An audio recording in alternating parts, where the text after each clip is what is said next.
We had read this paragraph twice last time. This much has to be said in order to avoid any confusion. Uh, it would be better if somebody could just read it and then we can again go through it. Who would like to read? Harish, would you like to read?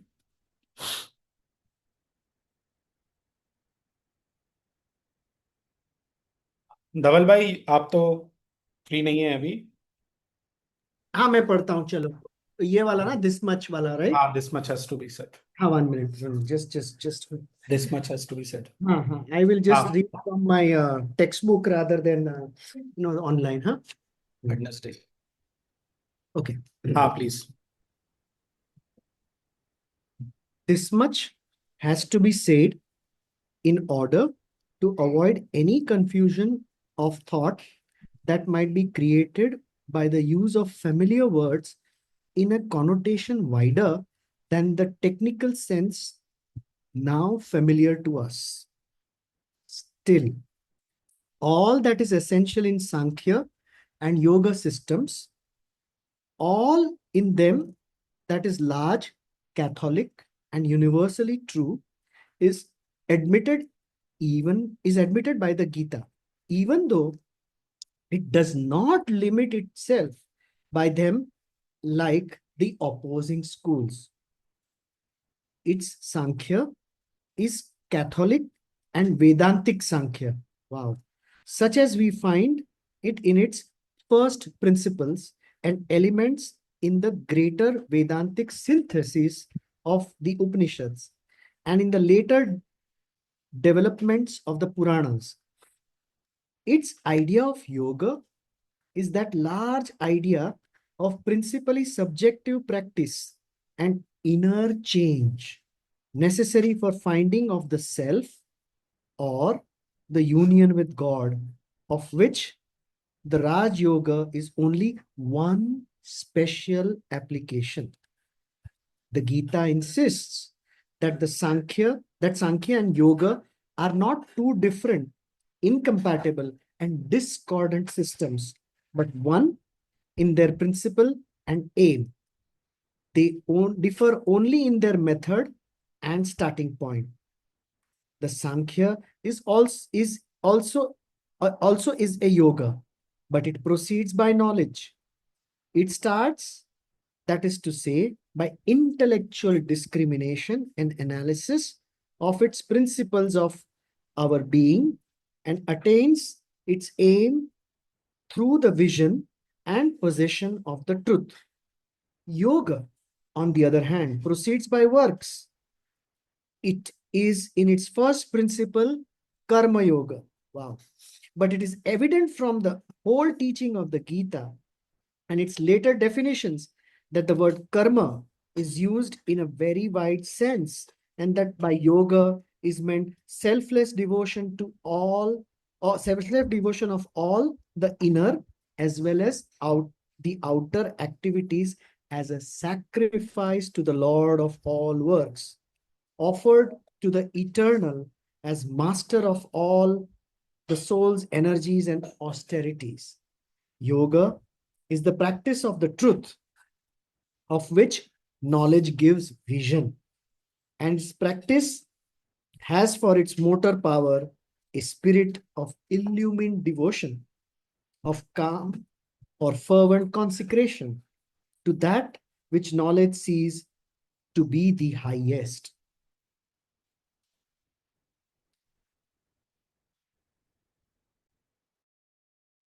Yeah. Anmol bhai?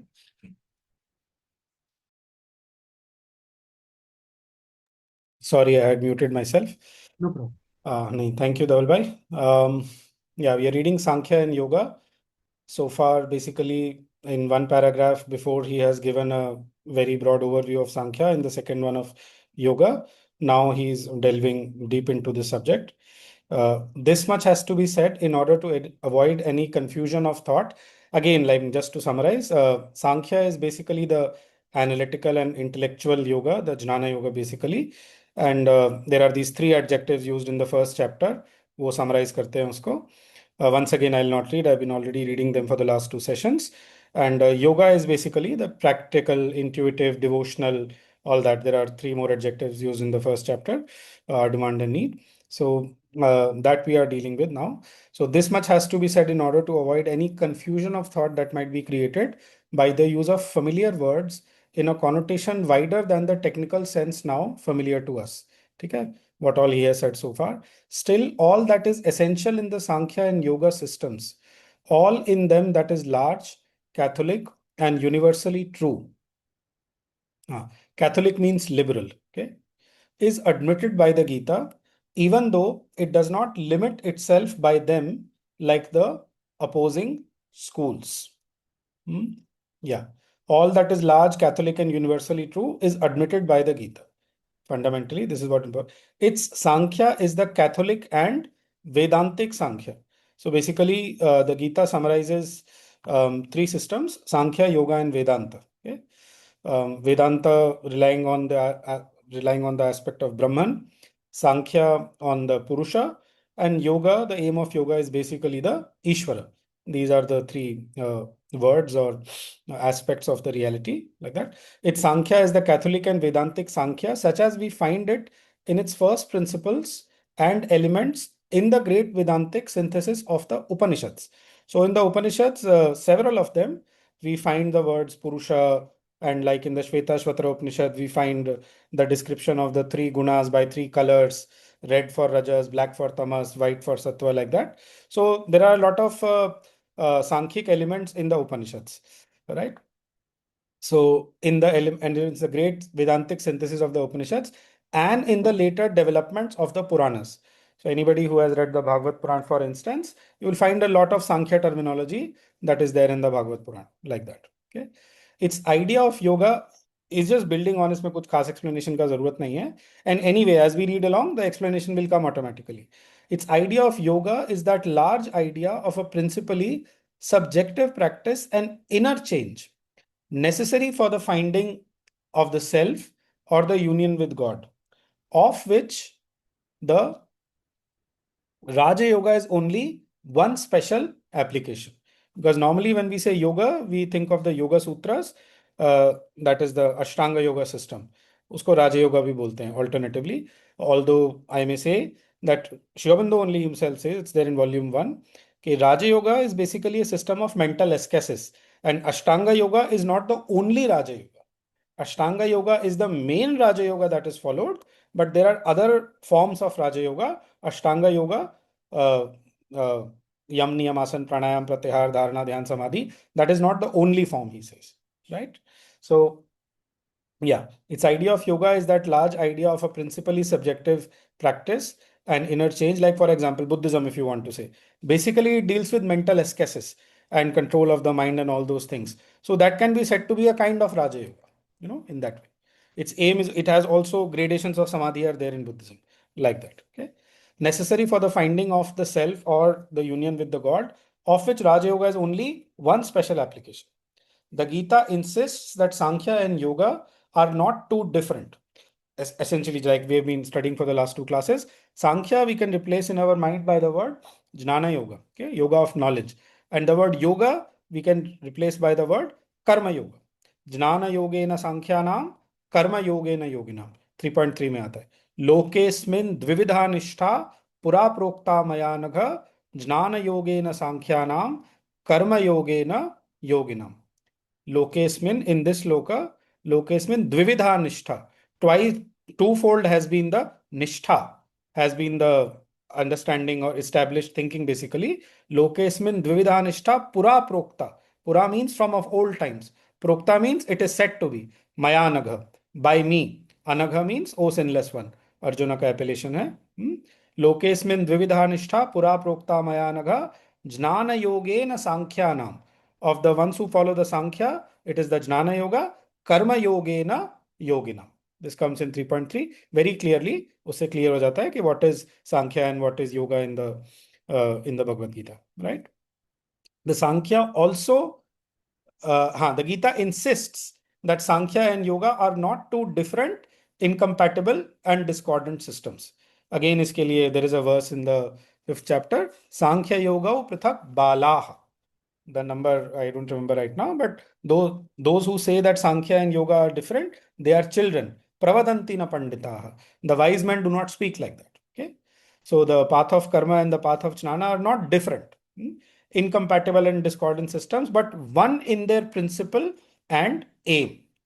Gita unites all these in the one aim of the Purushottama. That is the new word given by the Bhagavad Gita. They differ only in their method and starting point. Method in one is analytical, intellectual, and in the other it is practical, devotional, intuitional, etc. The Sankhya also is a yoga. What does the word yoga mean? Yoga means a system which unites your consciousness with the divine. That is what the word yoga means. So the aim of Sankhya also is ultimately mukti. Its aim is the supreme aim of life, to have your consciousness dwelling in the consciousness of the Purusha, right? So the Sankhya also is a yoga, but it proceeds by knowledge. That is why it enumerates. The word Sankhya comes from the word Sankhya. Sankhya means numbers. So it divides. Fundamentally, it says there are two things, Purusha and Prakriti. Then further it divides Prakriti into so many other tattvas. It's a very, very detailed. It's not possible to go into that here. I had pasted the cover of a photo, simple one, Sankhya Karika Ishwar Krishna on the group. Anybody who wants, and it is actually very helpful to read it. You will get quite a good idea of what Sankhya system says, right? So the Sankhya also is a yoga, but it proceeds by knowledge. It starts, that is to say, by intellectual discrimination, vivek. Analysis मतलब यही ना, analysis Yes. हुआ, discrimination मतलब Yes. Discrimination मतलब breakup करना चीजों को. Breakup कर रहे, parts bye And parts by parts. basically the word vivek, हाँ, parts by parts. So it is building the whole picture part by part. Basically, Yes. we can say this way. Yes, to understand the reality, it breaks it up into pieces and then it tries to, unite in its own way, like that. That is very natural to the swabhava of the Very mind. natural to the mental being. Yeah. That is how the mind functions. By intellectual discrimination and again what analysis. So when we say analysis, we mean breaking down. Opposite of what analysis is synthesis, joining together. Correct. Correct. By intellectual discrimination and analysis of the principles of our being and attains its aim through the vision and possession of the truth. Okay. The truth in the Sankhya is what is called Purusha. Okay. In the Sankhya philosophy, Prakriti fundamentally is non-intelligent. उसमें कोई consciousness नहीं होती. It is mechanical. It is the Purusha which is conscious, and the Prakriti seems to be conscious because it reflects the consciousness of the Purusha. So you could say, जैसे moon और sun का analogy अगर दें, moon does not have its own light. The light comes from the sun. In fact, moon is also used as a simile for mind, and the sun is, we all know, integral yoga wale, is used as a simile for supermind, or the divine consciousness. So it is the derived light. It does not have its own light. That is what the Sankhya says. It's incomplete because even the Prakriti is having that consciousness hidden in itself, and that consciousness is coming out. That is what is the process of evolution, the unfoldment of the consciousness revealing itself more and more. So that's why, I mean, it's the first system created by humanity, Sankhya. That is why it is very basic in that way. Anmol bhai, this is what integral yoga, Sri Aurobindo says, not other yogas. No, not the They don't, yoga. they don't. Yoga of आप the अगर Gita normal does not. traditional literature पढ़ेंगे तो they will say प्रकृति जड़ है. जड़ है, हाँ. So even Gita does not classify like No, Sri it does Aurobindo. not. Because Sri Aurobindo is the first one to say कि Gita does not classify. See, Gita has a certain objective. ठीक है? Any scripture, when it is given at a particular time, number one, Gita is a great synthesis. So all the spiritual knowledge that was prevalent at the time of the Gita synthesizes it wonderfully. Okay, number one. Number two, it gives you the idea of divine works, uniting your consciousness with the divine and becoming an instrument of the divine, which is a great idea. This is what Sri Aurobindo also says, that you must function as divine instruments in the world. That is like the central component of integral yoga, that way, if you want to see. So and in 700 verses you cannot do everything like that. So the Gita does what is necessary for its immediate objective. Okay, that has to be understood. By intellectual discrimination and analysis of the principles of our being and attains is yoga, on the other hand, proceeds by works. So, for the practical man, I cannot stay without working. So, for such a person, the Karma Yoga of the Gita, 2.47, that will be his first guidance. Karmanyavadhikaraste ma phaleshu kadachana. That would be the first step. Okay, to works you have the right, but not to the fruit thereof. And it can make a huge difference to one's life if one starts practicing it. Hmm? So, yoga, on the other hand, proceeds by works. It is in its first principle karma yoga. This is what I was saying earlier. It is in its first principle karma yoga. Hmm? But it is evident from the whole teaching of the Gita and its later definitions that the word karma is used in a very wide sense. So, for example, in the beginning of the 8th chapter, so karma is defined as visargaha karma sangitaha. So, karma is defined as visarga, and visarga literally means creation.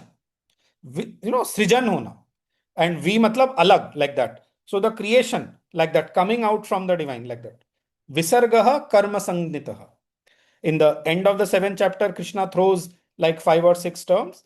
Then Arjuna asks those questions. Kim tad brahma kim adhyatmam kim karma purushottama adhibhutam cha kim proktam adhidaivam kim uchyate adhiyajnaha katham kotra, so on it goes on. So karma there is defined in a very, very wide sense.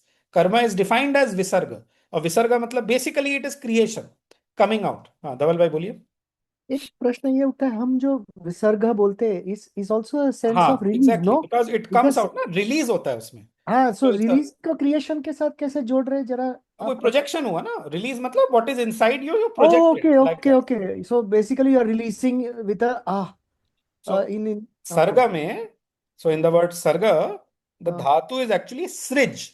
Okay, srij oh उसी वही रूप लेती है सृष्टि. सो सृष्टि sarga, the धातु is actually srij. Okay, वो suffix वगैरह change करके वो बन जाता है. And what does the word srij mean essentially?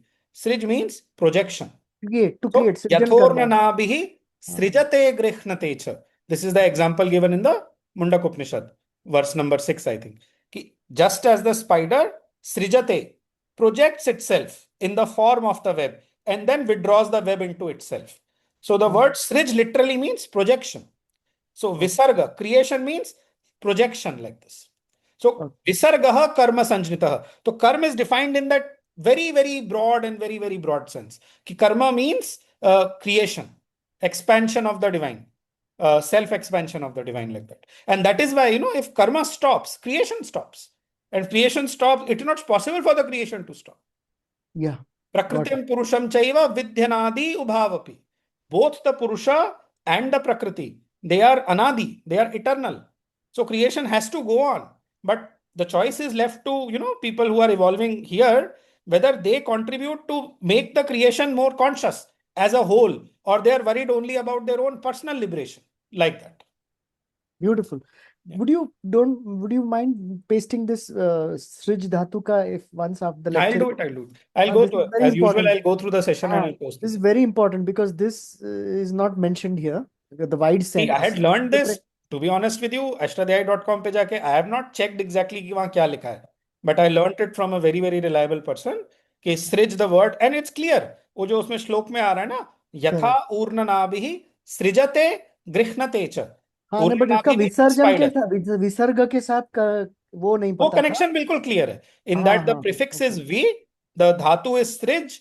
That वो ज और ग का आपको डाउट हो रहा होगा कि ज ग कैसे बन गया. वो उसमें चलता है बिकॉज जो बहुत ज्यादा डीप में जा रहे हैं, बट जो कवर्ग है एंड द नेक्स्ट वर्ड चवर्ग, उसमें इंटरचेंज होता रहता है. सो फॉर एग्जाम्पल द धातु use, it becomes the word योग. अब आप हाँ, कहेंगे कि ज युक्त भी ग होता कैसे है. बन गया. हाँ, उल्टा युक्त भी भी. होता है. उल्टा हाँ भी होता हाँ. है. So it is the word srij which becomes sarga. अच्छा जो अच्छा. उसमें रिकार है वो अर बन गया है, उसका गुणा हो गया है. वो बहुत डिटेल में जाना हो गया संस्कृत ग्रामर में, उतना अभी जरूरत नहीं है. बट ट्रस्ट मी, ठीक है उसका मीनिंग वही है. द वर्ड ठीक है. सृष्टि एंड विसर्ग कम फ्रॉम द धातु हाँ. सृज. No, this interpretation which you made beautiful, wide sense, because ये या इधर है, वो ये उसी को deep रेफर कर inside. रहे हैं. आई नहीं मीन नहीं as far deep. As my mind is going, that is what is difficult, because उससे ज्यादा वाइड तो कुछ हो ही नहीं सकता ना. Because you have said that karma is creation itself. इससे ज्यादा वाइड क्या होगा? Nothing can be more wide than creation itself.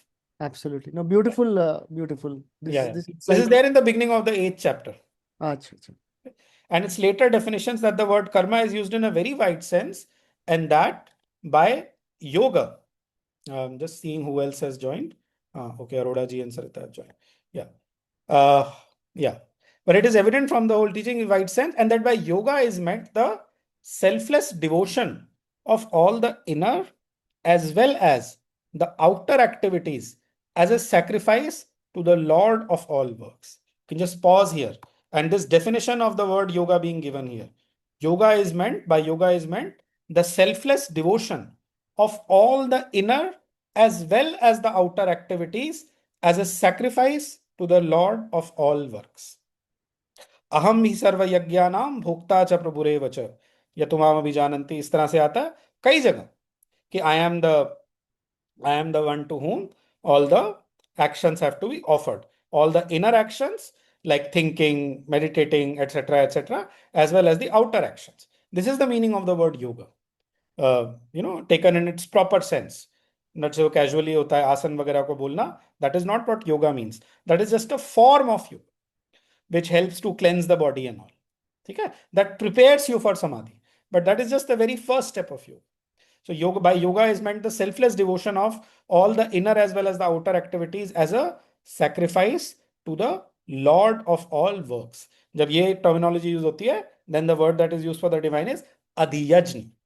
Okay, he who is presiding over all the yajna, and all life is a yajna. Sri Aurobindo says, no, all life is yoga. The word yajna and the word yoga, वो again आप उसके अगर roots में जाएंगे तो फिर आप उसमें जाइए बिल्कुल शुरू में, यज और युज वो अलग कैसे हो रहे हैं? सिंपली आप उसने एक में आपने अकारा लगाया है अंडर द आफ्टर द य, and in another you put the उकार, but it's basically the two sounds ya and ja. By a simple change of vowel you have made these two different dhatus, right? All this can be found in volume 14 of Sri Aurobindo, Vedic and Philological Studies. So what I'm trying to say is basically this is how the words yajna and the word yoga are also linked. Yuj dhatu uska or yaj dhatu uska, like that. Okay. Offered to the eternal as master of all the souls, energies and austerities. वही अहम ही सर्व यजना नाम भोक्ता च प्रभुरेव च, और भी श्लोक हैं उसमें. This is there in the 8th chapter, I think, right? Just once more I'll read this because it's very important.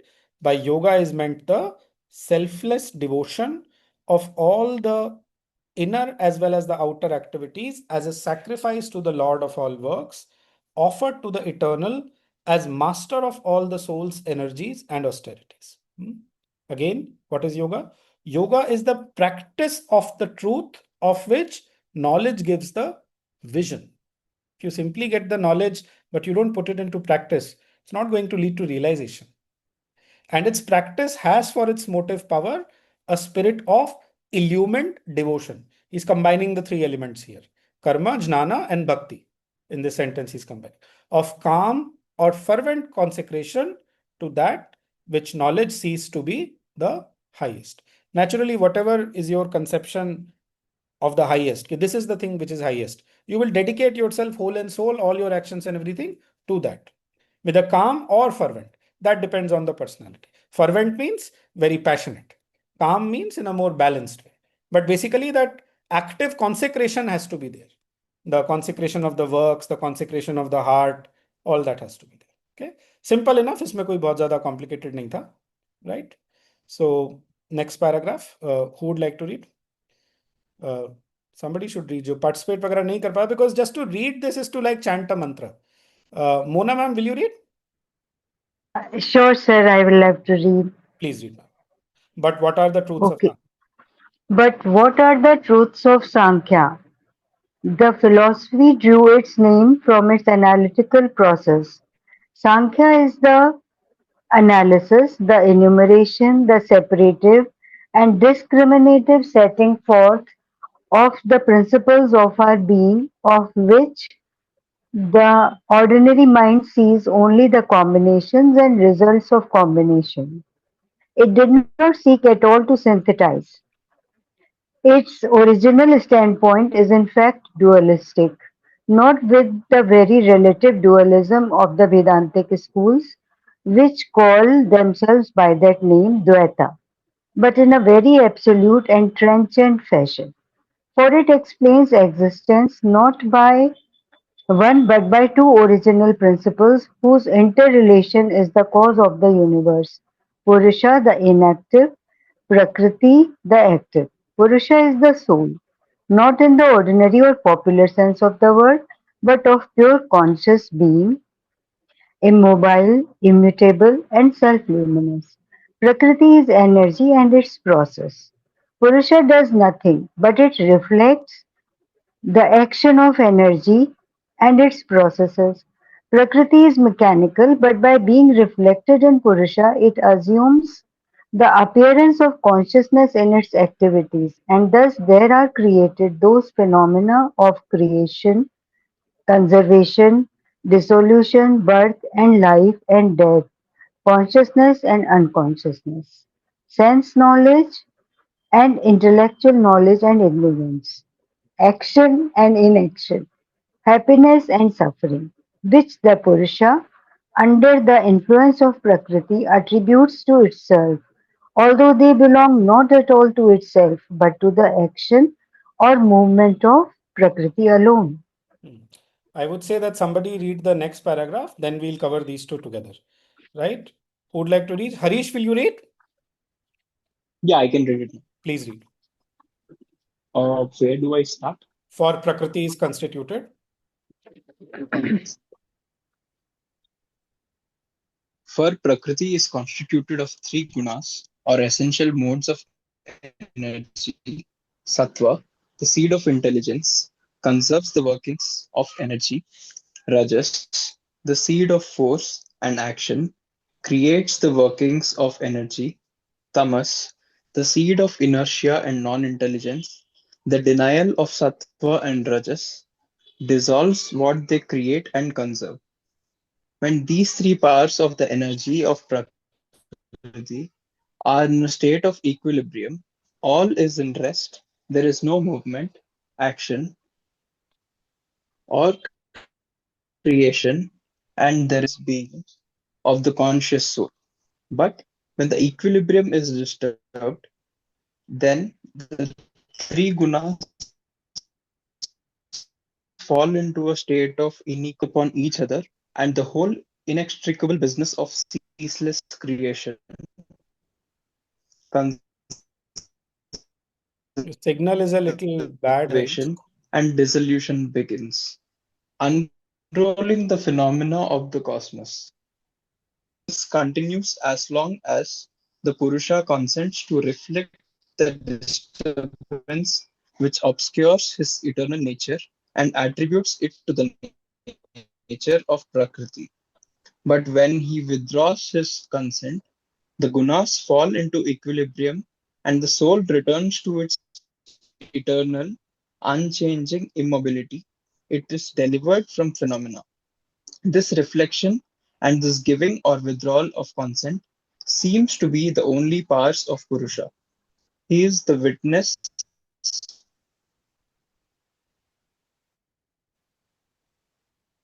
Am I seeing, Not hearing any audible. breaks? Not audible, no? of nature by virtue of reflection on. Oh, I'm not sure. Was it like breaking or it's like completely not audible? It's breaking. I think it's Is better it? if somebody else reads. I can Uh, read if anybody is not willing to. please just finish this sentence, Dhaval bhai.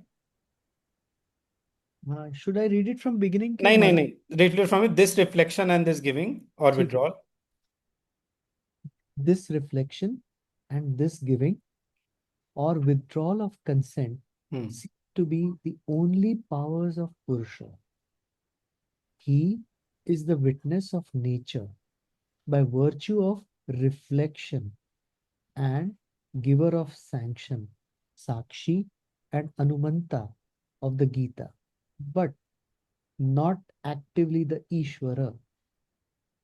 Even his giving of consent is passive, and his withdrawing of consent is only another passivity. All action, subjective or objective, is foreign to the soul. It has neither an active will nor an active intelligence. It cannot therefore be the sole cause of the cosmos, and the affirmation of a second cause becomes necessary. Hmm. not soul alone by its nature of conscious knowledge, will, and delight is the cause of the universe, but soul and nature are the dual cause, a passive consciousness and an active energy. So the Sankhya explains the existence of the cosmos. Right. This paragraph is deep, very Very deep, deep. very deep. But both of them kind of together. That's why I said okay. Yeah. ये समझना पड़ेगा इसको बहुत शांति Yeah, से. that's okay. We have more than half an hour. Anmol, I had a question. हाँ बोलिए. Why do we see the soul is immobile? Why do we see the soul as immobile? Yeah. The Sankhya sees it like that. Matlab, why does the Sankhya see it as immobile? Why does it see up? That though is difficult for me to say, but I mean, No, why does it describe it as immobile? because it doesn't change ना, उसके अंदर कोई change नहीं आता है. That is why. It is that which is ever the same. That is why. Okay. There is no change in it. अविकार्यो यम उच्यते. गीता में भी आता है ना अविकार्य, second chapter में. So So immobile it does not is undergo any vikar. It does not undergo any change. Okay, all right. Yeah. Okay. So, but what are the truths of Sankhya? The philosophy drew its name from its analytical process. Sankhya is the analysis, the enumeration. Enumeration matlab to give number. The separative and discriminative setting forth of the principles of our being. The Sanskrit word for principles is also tattva. तत्व विभाग बोलते हैं इसको, उसका separation करना. The separative and discriminative setting forth of the principles of our being, of which the ordinary mind sees only the combinations and results of combinations. Right? So ordinarily, we just see what is there compositely available, visible, but it breaks it down. Discriminative, separative and discriminative setting forth.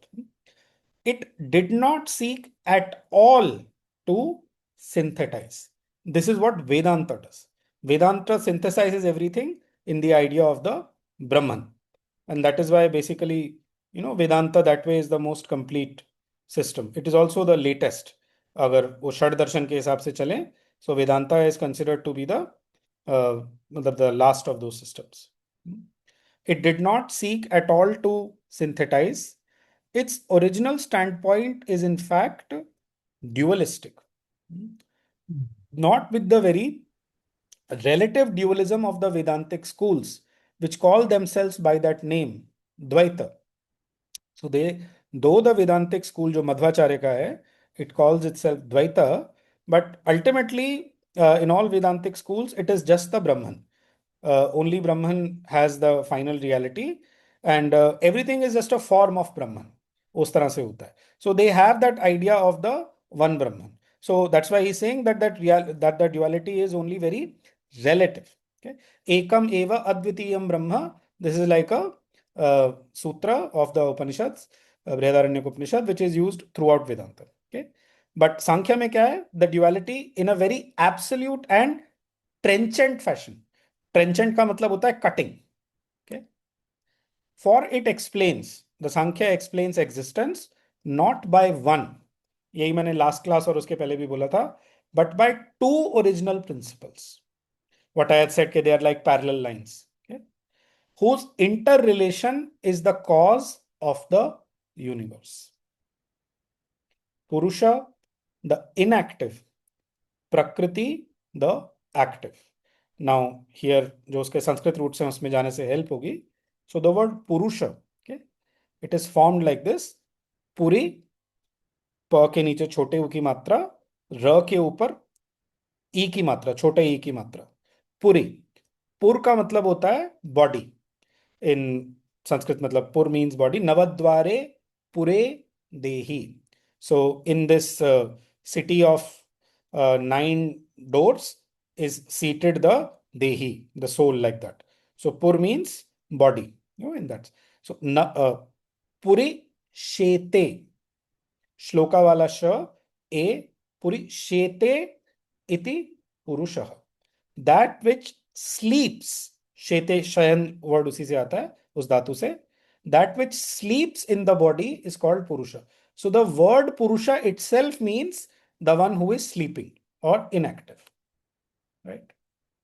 And obviously when they say the body, they don't mean just the gross body, because how can something sleep inside this that way? So it's in the subtle body. So somewhere inside the body, अंतः शरीर भी बोलते हैं इसीलिए उपनिषद में. So Puri शेते, पुरी में वो जो है सप्तमी एक वचन, वो ई की मात्रा लगती है उसमें, पुरी शेते इति पुरुषः. That is the definition of the word purusha. Okay, etymological. Prakriti, very simple, very very simple. Pra is the prefix here, meaning going forward. Kriti, kri means kri dhatu se aa raha hai, हाँ, creation, to do. So Creation going going forward. forward. Yeah. Forward creation basically. So obviously the sense of activity that is inherent, implied in the words itself. That is what the words literally mean. Okay, this will help in understanding this, keeping this meaning at the background of the mind. This will help. Okay, Purusha is the soul, not in the ordinary or popular sense of the word, but of pure conscious being. This is what Purusha means in the Sankhya. Pure conscious being, immobile, achala, immutable, immutable akshara, okay, and self-luminous. This is how the Purusha is defined in Sankhya. Pure conscious being, immobile, immutable, and self-luminous. Now, if you understand, जैसे सरिता ने जो question पूछा था, good question, कि mutability and mobility. So any mutation, any change, it implies a kind of motion within you. Without any kind of movement, change cannot happen like that. So these two words therefore are linked. Immutable is more easy to understand that way because it does not change. It remains ever the same. What we had read, the Jivatman, central being and Vusara. Usme that Jivatman, that true soul which we are, true self I should say, right? So Uske Anmol bhai, how is it defined? It is ever the same. It does not come into birth. It is ever the same. We all have this within us. This Purusha, we are supposed to discover within us. This part in us which is ever the same. It looks upon the whole play of existence, evolution, etc. like a witness. It is ever the same. उसके अंदर कभी भी कोई change नहीं आता. It is ever the same. Okay.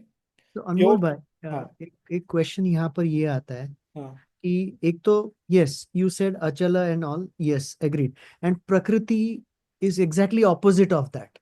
Prakriti means going forward, as you said. Yeah, we've done that. Now that means movement. Movement is the swabhava of prakriti, and therefore change is the principle of prakriti. In that Yes, sense, yes. परिवर्तन ही प्रकृति का नियम है, Mutation, हाँ, जो mutation. कहते हैं. Mutation. Now the question is कि ये जो, because it is an analytical process, it has been approached through mind. हमारा जो, हमको जो साक्षी भाव जो हमको कई बार सिचुएशनों में अनुभव होता है, तो उसकी वजह से वो it has come to this conclusion of Purusha and Prakriti in that sense. No, it's not like that. Sakshi is something which is within you, within us all the time. Okay, to be able to feel this thing within and to be able to station one's consciousness in that Sakshi. That is what that process of meditation means. हाँ, पर इसी को मैं ये कह रहा हूँ कि इसी वजह से यहाँ से पुरुष का आइडिया जन्मा है सांख्य में. हो सकता है. I Because- can't say कि वो जन्मा कैसे है. Obviously, see, they are okay. Imagine कि they are there. The earliest rishis are there, and they are seeing life how it is, and they are analyzing and trying to understand. And by a very great process of analysis, they have come to this system. उसका उत्पत्ति वैसे हुआ. They have studied themselves basically. They have studied themselves. They have studied the whole creation, and this is the system that they were able to formulate. Exactly. और यदि हम आपके और मेरे जीवन में या किसी के भी जीवन में देखें तो हमें एक आई भाव रहता है कि I have not changed, but I'm seeing I was young, I've become old. I mean, that is all. The mutations are happening in the Prakriti. हाँ नहीं बट इसकी वजह से because the whole idea of Sankhya and हमारे में भी ये भाव जन्मता है ना We कि will नहीं get actually answers if we read along. So okay okay don't worry too much. ठीक है? Purusha the inactive, Prakriti the active. Purusha is the soul, etc. of pure conscious being immobile. Prakriti is energy and its process. So literally, Prakriti is energy. ठीक है? Immediately, you know the word energy we have been studying in physics and all. एक वो एकदम link बनता है immediately. Sometimes there is a disconnect in our minds. English medium education रहा है, western education रहा है, ओ एनर्जी ऐसे ऐसे, एंड सडनली प्रकृति, प्रकृति तो हम नेचर कहते हैं, but that the word nature is more philosophical that way, etc., poetic that way. Where is the linkage? So this kind of thing, it builds the links between the words in our mind. Okay, that is why prakriti. Sri Aurobindo uses na nature energy and nature force. He Yes, uses yes, explicitly such words. yes, World energy he uses, and in earlier he had used nature force for yes, Prakriti. yes, correct, thank you. Prakriti is energy and its process. Okay, again process, कैसे वो आगे बढ़ता है.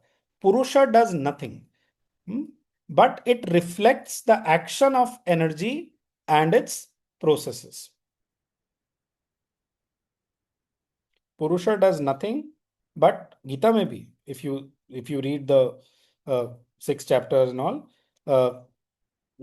पश्यन् शृण्वन् स्पृशन् जिघ्रन् अश्नन् गच्छन् स्वपन् श्वसन् प्रलपन् विसृजन् गृह्णन्, ऐसे करके पूरा कि all these actions are going on. Okay, कुर्वन्नपि न लिप्यते. Even doing all this, that thing inside you, it remains absolutely untouched. All these are the activities of the senses, right? I'll share the verse, उससे वो clear होगा later on. So Purusha does nothing, but it reflects the action of energy and its processes. This is there within us. All this is obviously is being talked about is us, the human system, right? Prakriti is mechanical. उसके अंदर खुद का कोई conscious intelligence नहीं है. That's what it is saying. सरिता आप कुछ कह रही हैं? How does it reflect? How does it reflect? Now, what do you mean by it reflects? What do you mean by reflect? It gets the light of that basically. जो प्रकृति के mechanical movements हैं, but by being reflect. अच्छा, what do you mean by reflect? Oh, like your image is reflected in the mirror like that. नहीं अनमोल भाई, I if I प्रतिबिंब. understand her rightly, if I rephrase Sarita ji, हम्म. ये जो word reflect है, yes, by the very usage of the word, it brings up the image of reflection as mirror. पर Yeah. ये reflect का idea आता कैसे है? मतलब ये reflect क्यों हो रहा है? अगर क्योंकि वो सेपरेट ऑलरेडी एग्जिस्ट कर रहे हैं ना. प्रकृति जो है, देखिए see, nothing can exist without any kind of intelligence और consciousness, right? And the prakriti is mechanical, so it needs some support और रिफ्लेक्शन ना. कहां से आएगा वो consciousness? It has to come from somewhere. So that comes by being reflected in the purusha. इसको आप उल्टा करके चलो. जो पुरुषा होता है, when it forgets itself and it loses itself in the movements of the prakriti, right? तो उसकी जो वो luminosity है, that is what is giving the light or radiance to the otherwise mechanical movements of prakriti. You could understand it in that way also.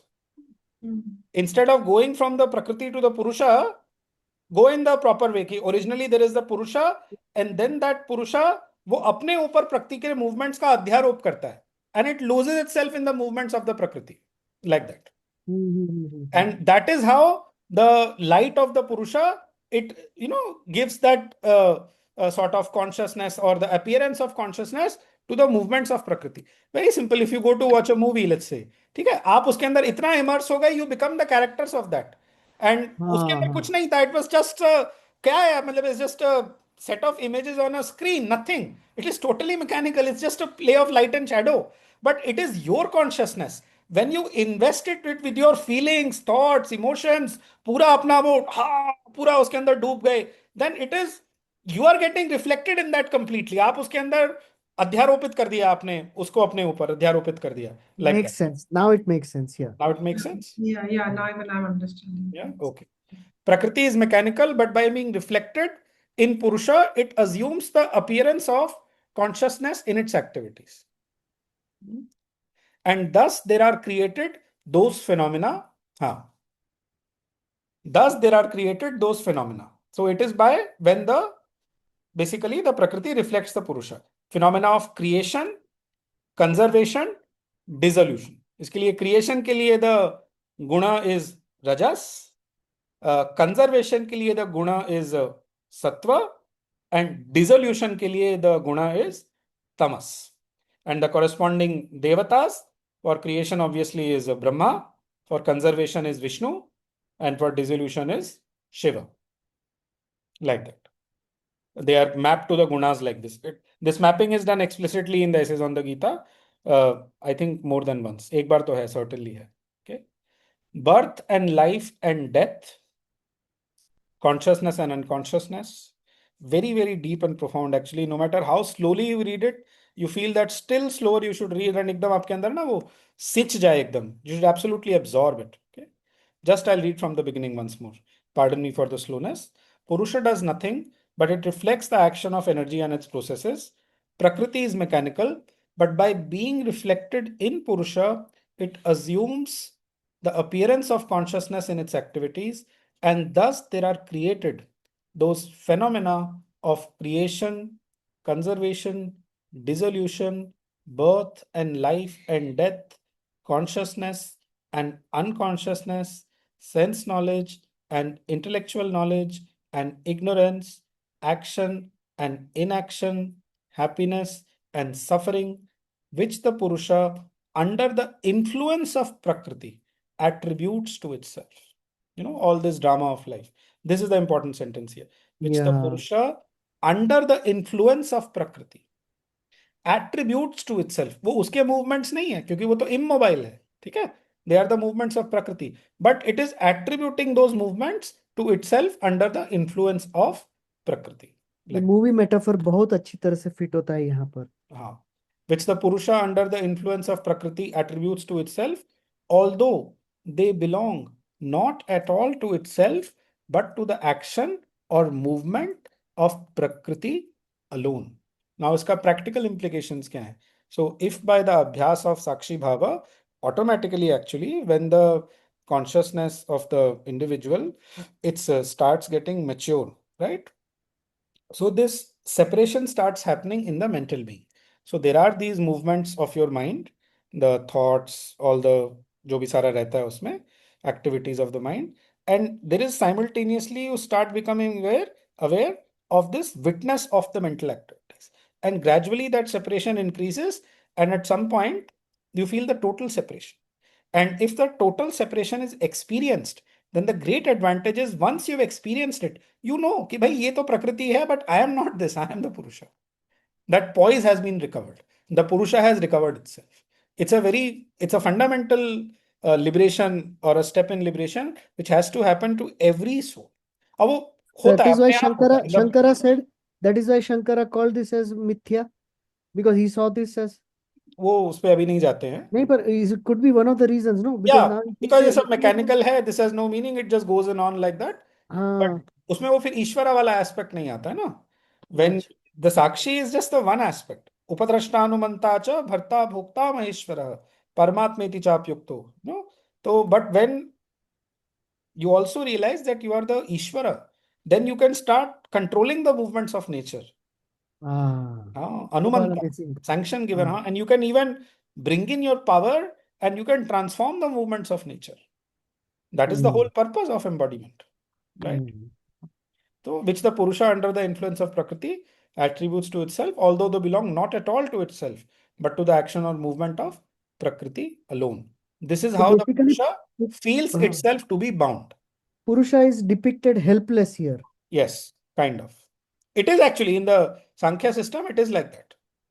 वो कैसे वो consent withdraw करता है और वो करता है वो clear नहीं है. It's basically जैसे evolution चलता है, life after life you go on, and then you get kind of bored of the movements of Prakriti. Then one fine day basically the Purusha wakes up and sort of starts withdrawing its consent and starts to know itself as what it is, like that. Right? Next paragraph will also make it more clear. For Prakriti is constituted of three gunas. Throughout the Gita we find this त्रैगुण्यमयी माया, ये word आता है. दैवी हेशा गुणमयी नहीं, उसमें तो दैवी हेशा है, गुणमयी. The moment it says gunamayi, right? तो full of gunas. For Prakriti is constituted of three gunas. Now, in one of the Ramakrishna Mission Gitas, guna is also defined as a kind of a rope, a binding thing. गुणा शब्द का अर्थ ये दिया है, तो जो आपको बांधता है, ठीक है? That is how the word guna is defined there. So, our Prakriti is constituted of 3 gunas or essential modes of energy. What are gunas?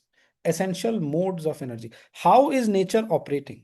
Is she operating in a balanced, harmonious, stable sort of manner?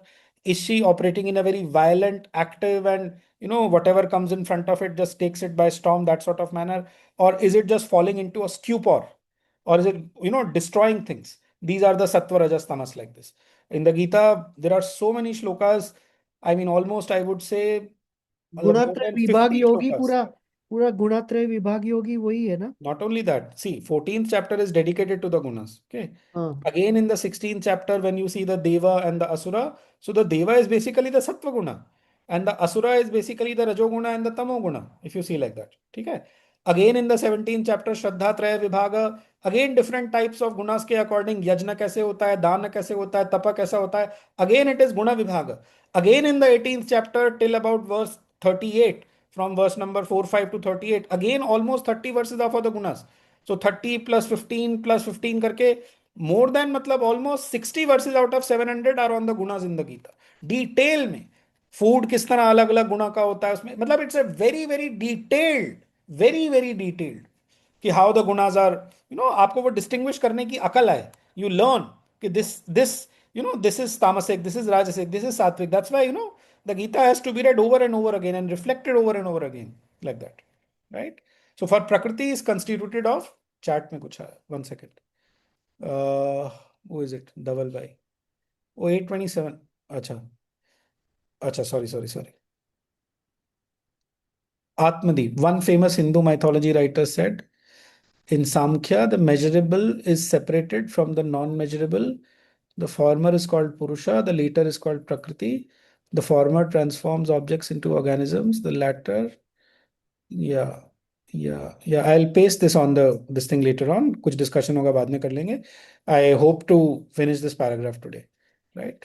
I'll paste this on the WhatsApp group. For Prakriti is constituted of 3 gunas or essential modes of energy. Sattva, the seed of intelligence, conserves the workings of energy. Rajas, the seed of force and action, creates the workings of energy. Rajoguna is the creative guna. Tamas, the seed of inertia and non-intelligence. The denial of sattva and rajas dissolves what they create and conserve. So in the Bhagavad Gita, if in one word you want to define, there are several words, but if in one word you want to define the characteristic of sattva, rajas, and tamas, the way they are defined is sattva is defined by the word prakasha. Okay, this is in the 14th chapter. Sarvadvareshu dehesmin prakasha upajayate jnanam yada tada vidyat vivruddham sattvam ityuta. When from all the doors of the body, light starts coming out, then you should, and when the knowledge is getting increased, then you should understand that the sattva guna is getting increased in it, like that. For rajoguna, the word is pravritti. Pravritti means the impulse to act. वही प्र मतलब आगे लेके जाना, वृत्ति means some movement. So some movement जो forward, चलो आगे बढ़ो like this. Some movement basically. All the time something active, pravritti. So prakasha, pravritti. Okay. And for the tamoguna, aprakasha, apravritti. Clearly आता है. This comes in 14.13. Aprakasho, apravrittischa. So tamas is the opposite of both sattva and rajas. So the first effort should be to get rid of tamas as far as possible. Tamas ka it should be reduced as much as possible, right? इसीलिए the insistence of the Gita, very very practical, is on action. If you give up action, you will become tamasic. Karma jyayo hya karmanaha. Again, it says clearly in the 3rd chapter, action is superior to inaction. One of the practical reasons for this is that you don't get indulged in tamoguna. माते संगह अस्तु अकर्मणि 2.47 में आता है. May not your attachment be to inaction because tamas is destructive. वो खत्म कर देगा सब कुछ जो भी बिल्ड हुआ अब तक.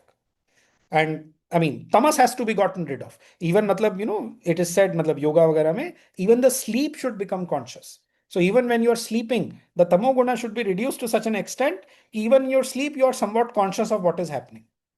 You're getting that rest. Your, energies are getting rejuvenated, but it should not be a total lapse and total sinking into tamas. That should not be there. The yogis ki sleep hoti hai, it is very different like that. So the idea is basically that the first objective should be to get rid of tamas as much as possible from the system.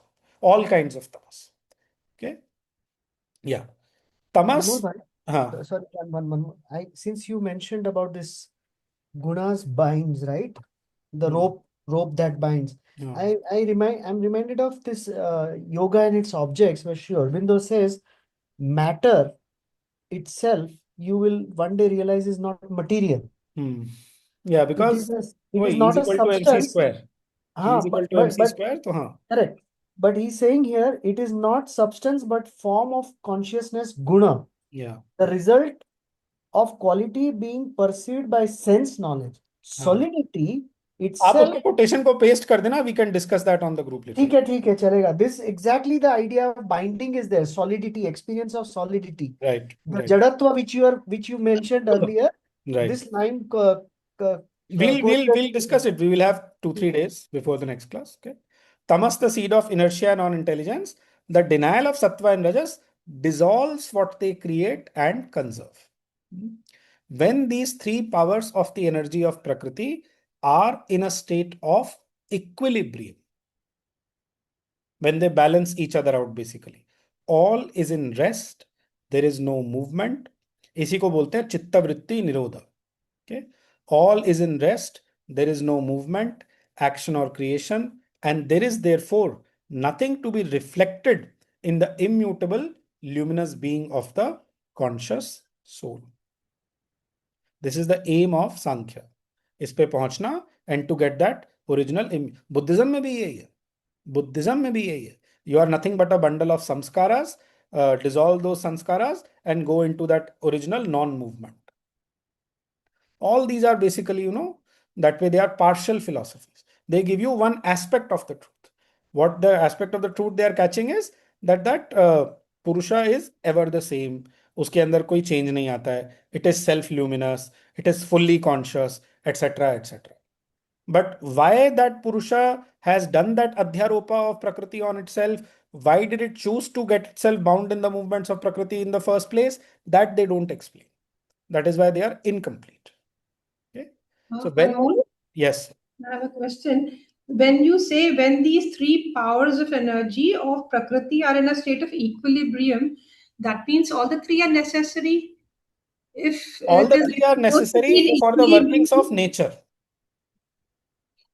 Okay. See, if tamas is not there, you will not be able to sleep. Very simple. Okay. In order to be able to sleep and restore your energies in the normal way, if you have gone beyond the gunas and you have become a yogi, then you are beyond the function of the gunas. Then they are not necessary for you. But so long as one is still in the normal consciousness, the gunas have their necessary part to play in the human life. The human life is composed of them. बिना उसके तो कुछ चलेगा ही नहीं. Imagine not being able to sleep for 2-3 days. What will happen? The restoration of the energies won't happen. And sleep basically is tamas. That falling into a sort of inertia. Okay. Yeah. When these three powers of the energy, there is no movement, action or creation, and therefore nothing. But when the equilibrium is disturbed, then the three gunas fall into a state of inequality in which they strive with and act upon each other. इसके लिए there is a clear verse in the Gita कि now the tamas increases, suppressing rajas and sattva. Now the sattva increases, suppressing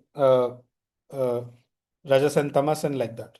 That verse I have shared earlier also very clearly. कि one of the gunas tries to dominate, and suppress the other two gunas. But when the equilibrium is disturbed, then the three gunas fall into a state of inequality in which they strive with and act upon each other. And the whole inextricable business of ceaseless creation, conservation, and dissolution begins, unrolling the phenomena of the cosmos. This continues so long as the Purusha consents to reflect the disturbance which obscures his eternal nature. See, again, it's very pessimistic. Regarding the movements of Prakriti as disturbance, it's nothing but pessimism. Why can't you see delight in that? That is what the Taittiriya Upanishad teaches. That is like at the bedrock of Vaishnavism, jo hota hai. Why do you have to see the movements of Prakriti as a disturbance? I know why it is seen like that. We all know. Because oftentimes the movements of Prakriti causes distress. उससे दुखा उत्पन्न होता है. That is why we find it as a disturbance, right?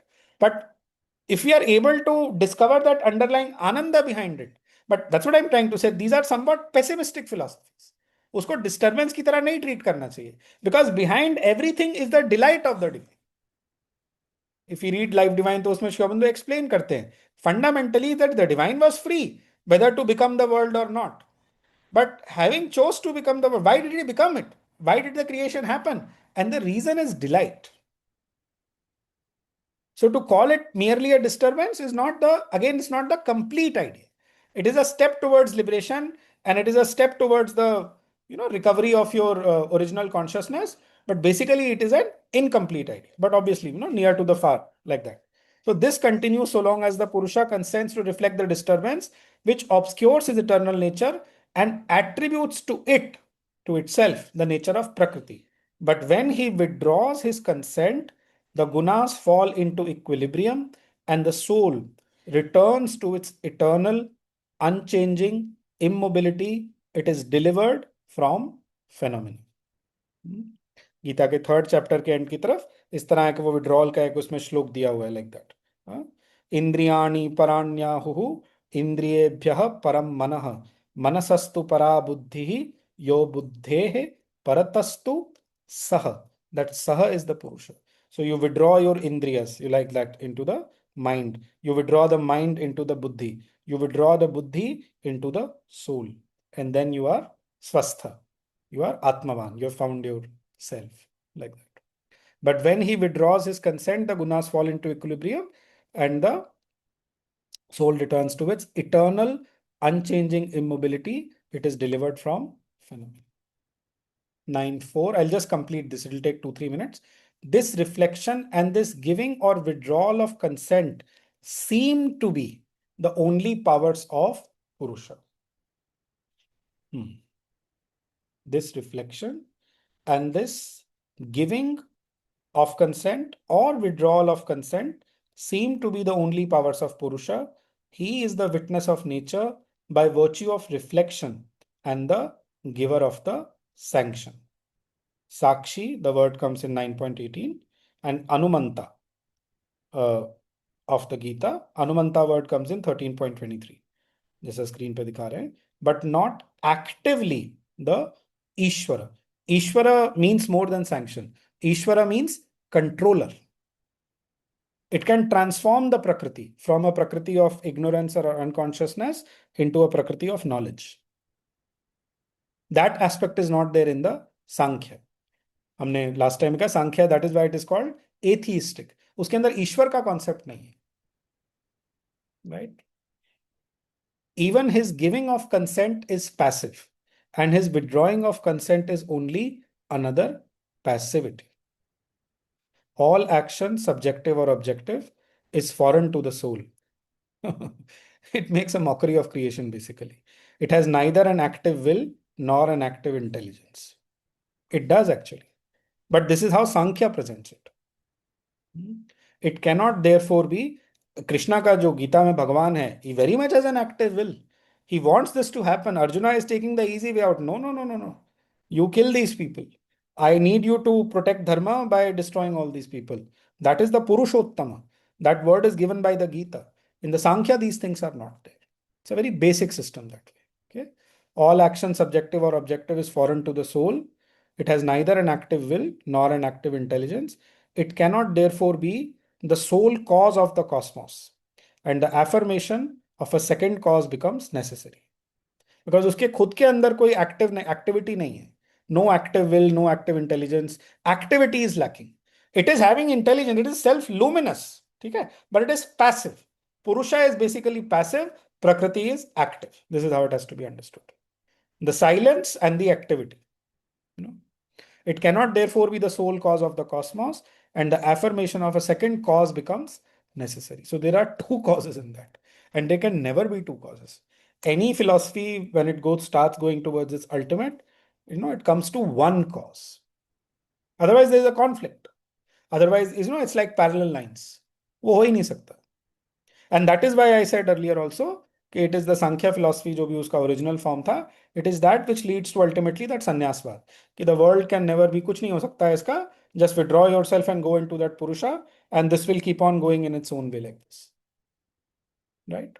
So it is a good system for liberation from dukkha. If you see that Sankhya Karika by Ishvara Krishna, the first word in that is dukkha. Buddhism में भी जैसे आता है, बुद्धा का जो first lecture था तो उसमें वो यही बोलते हैं, वो दुख के बारे में बताते हैं कि first thing you have to understand is that dukh exists. Dukh exists, no doubt. Gita में भी दुखालयम अशाश्वतम, इट एग्जिस्ट्स. बट वही the process of yoga gradually uncovers that ananda dwelling within us. And dukkha is not the reality. The reality is ananda. This has to be understood. Any student of Gita, Vedanta, ये चीज clearly समझनी चाहिए. वेदांता मतलब in the more complete sense कि dukkha is fundamentally dukkha is no reality. It's just a deformation of ananda. When ananda conceals itself in itself, then it becomes dukkha. In fact, this is an exact sentence by Sri Aurobindo in one of his Sanskrit writings. Right? Blisslessness is the play of bliss, the concealment of itself in itself. Blisslessness is the play of bliss, the concealment of itself in itself. Ultimately, there is only bliss. There is nothing but bliss. केवल सच्चिदानंद है, उसके सिवा कुछ नहीं है. Right? It cannot therefore be the sole cause, etc. Not soul alone by its nature of conscious knowledge, will and delight is the cause of the universe, but soul and nature are the dual cause, a passive consciousness and an active energy. So the Sankhya explains the existence of the cosmos. The Gita gives therefore two prakritis. Apara, lower, जिसमें यह सांख्य वाली प्रकृति fit होती है, ठीक है, and the para prakriti. That para prakriti is the prakriti of the Purusha.